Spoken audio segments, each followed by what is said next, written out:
So let's talk about something that, let's be honest, we all do. Getting stuck in that overthinking loop.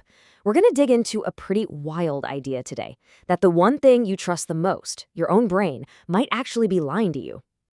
Just let that sink in for a second. The one tool you rely on for absolutely everything, your own mind, isn't always telling you the straight up truth. I know it sounds a little dramatic, but it's really the key to understanding why we get so stuck in our own heads. All right, so let's pull back the curtain and see exactly how this whole mental trick works, and more importantly, what it means for you.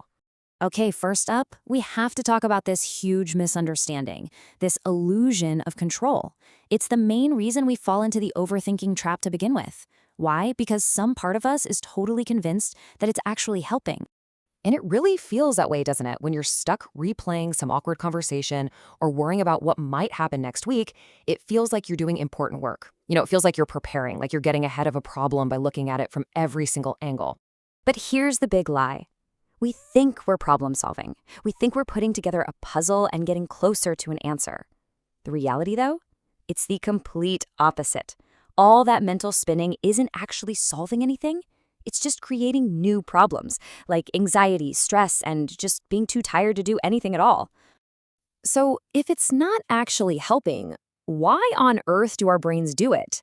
That brings us to our next section. We're going to go inside what I like to call the mind's fear factory, and we'll see how this instinct to protect ourselves can go haywire and turn into straight-up panic.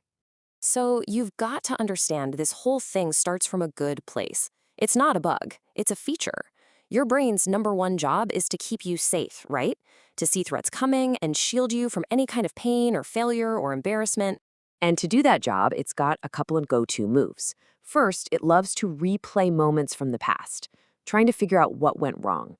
And second, it jumps into the future and imagines all the worst-case scenarios so you can be ready for them. These two things, they're basically the engines that power all of our overthinking. And here's how it becomes a vicious cycle. It starts with your brain just trying to protect you. So it replays the past and worries about the future. But what feeling does that actually create? Fear.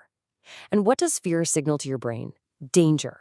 So your brain tries to protect you even more. And boom, the cycle starts all over again. And that's the crazy irony in all of this. The very system in your head that's designed to protect you from fear, well, it ends up being the main thing that manufactures it. Your protection is actually the source of the problem. Okay, so that's the trap. But you know what? Understanding the trap is the first step to getting out of it. So let's get to our final section, the reality check. This is where we talk about a really simple but super powerful way to break out of that loop. This is the truth you have to grab onto. That thing you keep replaying from last week, it's a memory. It's gone. And that disaster you're worried about next month, it's a fantasy. It hasn't happened. They only exist as thoughts in your head, not here in the real world. And once you realize that you're just dealing with thoughts, not reality, you can use this amazing little tool. The next time you feel yourself getting sucked into that vortex, that overthinking spiral, I just want you to pause and ask yourself one simple question. This question right here is the circuit breaker. It slams the brakes on the whole loop because it forces you to separate a real, actual problem from a ghost that your mind cooked up. Is this happening right now, or is it just a story I'm telling myself? Just asking that question, well, that can be the first step to taking your power back.